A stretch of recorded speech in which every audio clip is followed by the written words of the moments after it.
So, lalo pong naninilikado ngayon ang sitwasyon ng ating Vice President na si Sara Duterte. Dahil for the first time, may mangyayari mga sangkay sa Kongreso.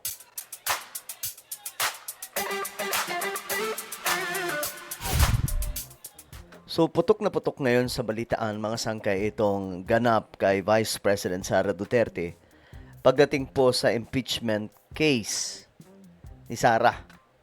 Mukhang delikado ang sitwasyon ngayon dahil meron pong mangyayari nga po mga sangkay na unang beses daw po ito sa kasaysayan magaganap. Pag-usapan po natin yan pero bago tayo magsimula at magtuloy-tuloy, sa mga hindi pa po dyan nakakapag-subscribe, may kita nyo po yung subscribe button sa baba ng video na to. I-click nyo lamang po yung subscribe, i-click ang bell at i-click nyo po yung all. Sa mga nanonood po sa Facebook, i-follow nyo po yung ating Facebook page. So, shoutout nga pala sa lahat ng mga solid sangkay, no? May mga nakikita pa din po akong mga nagko-comment, naka-hashtag solid sangkay. Maraming salamat po sa inyo. Kayo po talaga yung mga solid sangkay kasi alam nyo kahit minsan magkakaiba tayo ng opinion, 'di ba? Hindi naman po may iwasan 'yan, magkakaiba tayo ng opinion pero nanatili kayong solid sangkay at naniniwala pa rin mga sangkay, no? Maraming salamat po sa inyo at shoutout po sa inyong lahat. Ngayon, pag-usapan po natin mga sangkay itong tungkol sa impeachment case ni VP Sara kasi ito yung balita, no? Ayon kasi sa report, bilang ng kongresistang susuporta sa impeachment ni VP Sara umabot na daw po sa 215. First time po ito mga sangkay na ganito kadami yung bilang. Malala to mga sangkay. First time mangyayari ito Mhm. na there will be interpellation on the articles of impeachment. Mhm. Pagpapatalsik sa pwesto bilang vice-presidente, habang buhay na diskwalifikasyon sa paghawak ng anumang tungkulin sa gobyerno at pagpapanagot sa batas. Okay, yan po ang delikadong hatol kay VP Sara kung sakasakaling matatalo po siya sa impeachment case na ito.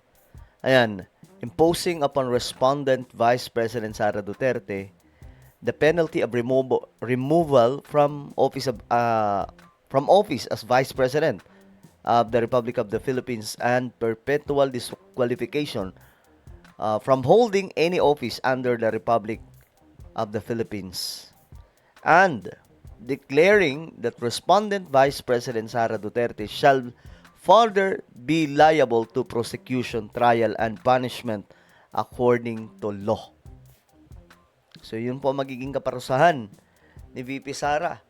Maliban sa matatanggal siya sa pagka-Vice President, mabubura pa po siya sa mundo ng politika. Bawal na.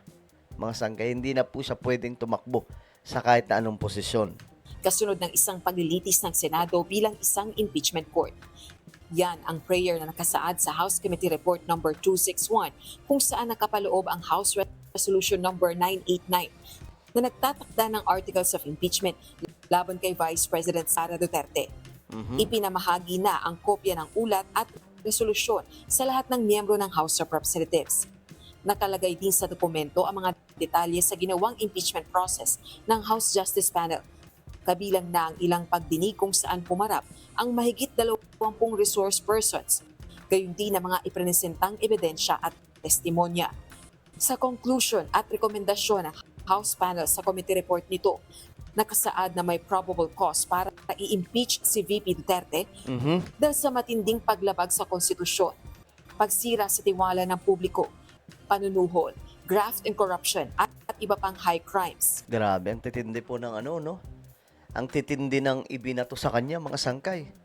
At yung ilan sa mga ito, siya rin po may gawa eh. Si Vice President din po, kagaya po ng pagbabanta po niya sa Pangulo at sa First Family. Siya rin po ang gumawa ng mga sangkay sa mga ganyang klaseng action. That's why, mga sangkay, siya rin po ngayon ang naiipit kasi naidadagdag po yun eh.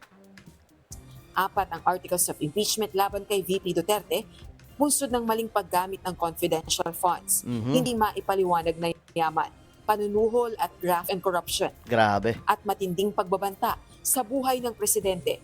Yun ang sinasabi ko mga sangkay. Lalong-lalo na to, ang hirap netong malusutan kasi siya mismo ang nagsalita.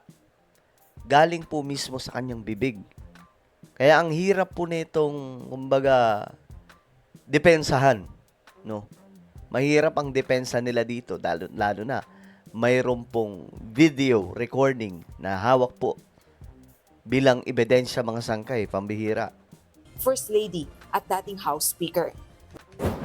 Ayon kay House Justice Committee Chairperson at Batangas 2nd District Representative Jervil Luistro, makasaysayan ang interpellations sa articles of impeachment laban kay VP Duterte sa May 11, araw ng Lunes. May 11, so next week po ito mga sangkay, no? Lunes. Makasaysayan. Kasi mukhang dito na tutuldukan mga sangkay. At pinaghahandaan na niya ito.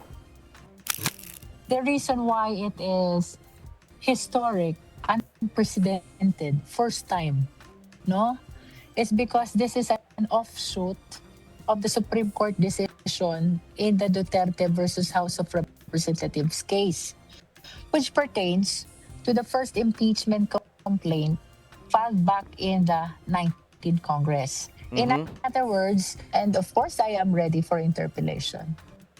Samantala, umaabot na sa 215 ang bilang ng mga kongresistang susuporta sa impeachment ni VP Duterte. Ayon nito kay Bicol Cerro Party List Representative Terry Ridon, House Justice Committee member. It should be noted that this actually approximates the previous 215 vote in last year's impeachment. And finally, this is more than 2/3 already of all House members signifying support to the impeachment. So in the next couple of days up until the vote itself, we are expecting a little bit more. Sa Party List Coalition Foundation Incorporated o PCFI, ang party list block sa Kamara, mayorya rin ang nagpahayag ng kanilang suporta sa impeachment. Nako, yari. At the moment, I think the count is at 47 if I'm not mistaken. 47 out of 60 plus party list group, 62, 63 party list representatives in Congress right now. Rosalie Cruz, So yan po yung bad news kay VP Sara at ang ano na lang dito, pag napunta po sa Senado, palag-palag kaya ito sa Senado. Mga sangkay, gano'n na lang. Kasi dito sa Kamara, mukhang sure nang lulusot to no? Sa Lunes. So ano po ang inyong opinion? Comment down below. Meron tayong YouTube channel. Ito po ay Sangkay Revelation. Hanapin niyo po ito ngayon sa YouTube. Kapag nakita niyo na, i-click niyo po yung subscribe, i-click ang bell, at i-click niyo po yung all. Ako na po ay magpapaalam. Mag-iingat pong lahat. God bless everyone.